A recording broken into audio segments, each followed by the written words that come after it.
بسم اللہ الرحمن الرحیم صلی اللہ علیہ حبیب محمد و آلہ وسلم۔ حضرات محترم، اللہ تبارک و تعالی نے قرآن مجید میں اپنے بندوں کو یہ حکم ارشاد فرمایا، لَإِن شَكَرْتُمْ لَأَزِيدَنَّكُمْ، کہ تم میری عطا کردہ نعمتوں پر میرا شکر ادا کرو گے تو میں تمہیں اور زیادہ عطا کروں گا۔ اور انسان کے جو شامل حال اللہ کی نعمتیں ہیں، خود رب العالمین اس حوالے سے قرآن میں ارشاد فرماتا ہے وَإِن تَعُدُّوا نِعْمَتَ اللَّهِ لَا تُحْصُوهَا، کہ اللہ کی عطا کردہ نعمتوں کو اگر تم شمار کرنا چاہو تو یہ ناممکن ہے، تم شمار نہیں کر سکتے۔ تو اب اس صورت میں بے شمار نعمتوں میں ایک نعمت اللہ تبارک و تعالیٰ کی یہ بھی ہے کہ اللہ نے انسان کو یہ زندگی عطا فرمائی۔ انسان کو اللہ تبارک و تعالیٰ نے اپنی حکمت کے تحت کسی کو 50 سال، کسی کو 60 سال، کسی کو کم، کسی کو زیادہ، یہ ٹائم پیریڈ جو عطا کیا ہے، مقدر کیا ہے دنیا میں گزارنے کے لیے، رہنے کے لیے۔ اس عمر عزیز کا شکریہ کیا ہے؟ اس عمر عزیز کا، اس نعمت کا شکریہ یہ ہے کہ اس عمر عزیز کا ہر لمحہ اللہ اور اس کے رسول صلی اللہ علیہ وسلم کے حکم کے مطابق گزارا جائے۔ دیکھیں، اگر قرآن مجید میں ہم غور کریں، اس کو پڑھیں، اس کی تلاوت کریں، تو قرآن مجید میں اللہ تبارک و تعالیٰ ایک فرمان ہمارے سامنے آتا ہے وَمَا خَلَقْتُ الْجِنَّ وَالْإِنسَ إِلَّا لِيَعْبُدُونَ، کہ اللہ نے جنوں اور انسانوں کو اپنی عبادت کے لیے پیدا کیا ہے۔ جس وقت ہم یہ قرآن کی آیت پڑھتے ہیں تو عمومی طور پر ایک خاص مفہوم عبادت کا عام طور پر جو ہمارے ذہنوں میں ہوتا ہے، ہم سوچتے ہیں کہ شاید صرف نماز پڑھنا ہی ایک انسان کا کام ہے، یا نوافل پڑھنا ہی، عبادات کو ہی بجا لانا اور دیگر معاملات کو ترک کر دے۔ یہ رہبانیت اسلام میں نہیں ہے۔ اسلام میں وہ تمام معاملات موجود ہیں، بلکہ آپ دیکھیں، غور کریں اس آیت کے مطابق، نماز، روزہ، حج وغیرہ یہ عبادات اس عبادت کا ایک جز ہیں جس عبادت کا تذکرہ اللہ رب العزت نے اس آیت میں فرمایا ہے۔ یعنی ایک انسان اپنے گھر میں موجود ہے، اس کے سامنے اس کے ماں باپ بھی ہیں، اس کی بیوی بھی موجود ہے، اس کے بچے بھی موجود ہیں، اور دیگر دوسری رشتہ داریاں بھی ہیں۔ ہر درجے کی رشتہ داری کو یعنی اس کو نبھاتے ہوئے شریعت اسلامیہ کے عطا کردہ رہنما اصولوں کو، اللہ اور رسول کے احکامات کو مد نظر رکھنا، ماں باپ سے محبت، ان کی خدمت، بیوی سے بھلائی اور حسن سلوک والا معاملہ، بچوں کی تعلیم و تربیت اور دیگر ضروریات کا خیال، یہ سارے معاملات عبادت ہی کے زمرہ میں آتے ہیں اگر ہم سنت رسول صلی اللہ علیہ وآلہ وسلم کے مطابق ان تمام معاملات کو انجام دیں۔ اسی طرح ایک انسان گھر سے نکلتا ہے اپنی معیشت کو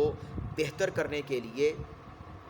ہاتھ کسی کے سامنے نہ پھیلانا پڑے، اپنے معاملات کو بہتر انداز میں چلانے کے لیے، اپنے بچوں کا بہتر مستقبل بنانے کے لیے وہ گھر سے نکلتا ہے، نوکری کرتا ہے، دکانداری کرتا ہے، مزدوری کرتا ہے، ریڑھی لگاتا ہے۔ تو یہ جو رزق والا فضل ہے اللہ تبارک و تعالیٰ کا تلاش کرنے کے لیے کوشش کرتا ہے اچھے سے اچھا ذریعہ اپنانے کا، تو یہ اس کا ریڑھی لگانا، دکان پہ بیٹھنا، کسٹمر سے ڈیل کرنا اور دیگر معاملات اس حوالے سے بجا لانا، یہ سارے کے سارے عبادت ہیں۔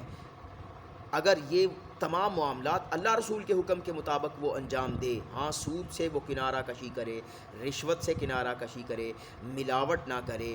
اور قسم کھا کر مال نہ بیچے، اور اس طرح کی دیگر وہ ساری چیزیں ہیں جن سے شریعت اسلامیہ نے، اللہ رسول نے منع فرمایا ہے، تو اس کا اپنی معیشت کو، معاشی حالت کو بہتر کرنے کے لیے تگودو کرنا، یہ اسی عبادت میں شامل ہے وَمَا خَلَقْتُ الْجِنَّ وَالْإِنسَ إِلَّا لِيَعْبُدُونَ، کہ اس نے اپنا ہر معاملہ اللہ رسول کے حکم کے مطابق انجام دیا۔ تو مجموعی طور پر انسان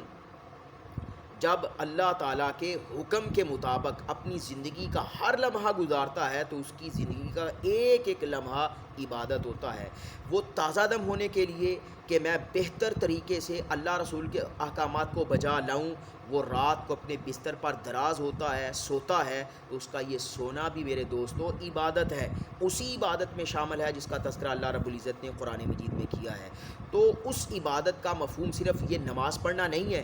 اس عبادت کا مفہوم ہے کہ اللہ رب العزت نے انسان کو جو زندگی عطا فرمائی ہے، یہ جو 50-60 سال کا کم و بیش کا ٹائم پیریڈ عطا فرمایا ہے، اس پورے لمحات کو اللہ رب العزت کے حکم کے مطابق گزارنا یہ عبادت ہے، اور اسی عبادت کا حکم قرآن میں موجود ہے، اور یہی زندگی والی نعمت کا شکریہ ادا کرنا ہے۔ اب اللہ رب العزت ارشاد فرماتا ہے لئن شکرتم لازیدنکم، تم شکریہ ادا کرو گے تو میں تمہیں اور زیادہ عطا کروں گا۔ اب ایک انسان اللہ تبارک و تعالیٰ کا شکر گزار بندہ بن کے رہتا ہے دنیا میں، اور اس کے مطابق اپنے معاملات کرتا ہے، تو اللہ رب العزت صحت و تندرستی کی صورت میں بھی برکتیں اس کے شامل حال کرتا ہے، امن و آشتی کی صورت میں بھی برکتیں اس کے شامل حال کرتا ہے، دیگر پریشانیوں سے بچا کر بھی اس کی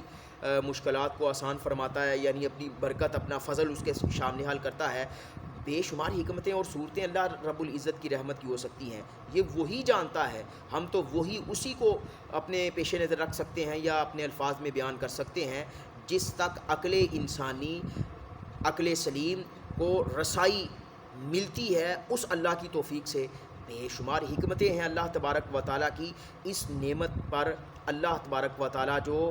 اس کی شکر گزاری پر جزا اور اجر عطا فرماتا ہے۔ اللہ تعالیٰ ہمیں اس نعمت، زندگی والی نعمت کا صحیح معنوں میں شکر ادا کرنے کی ہمیں توفیق عطا فرمائے۔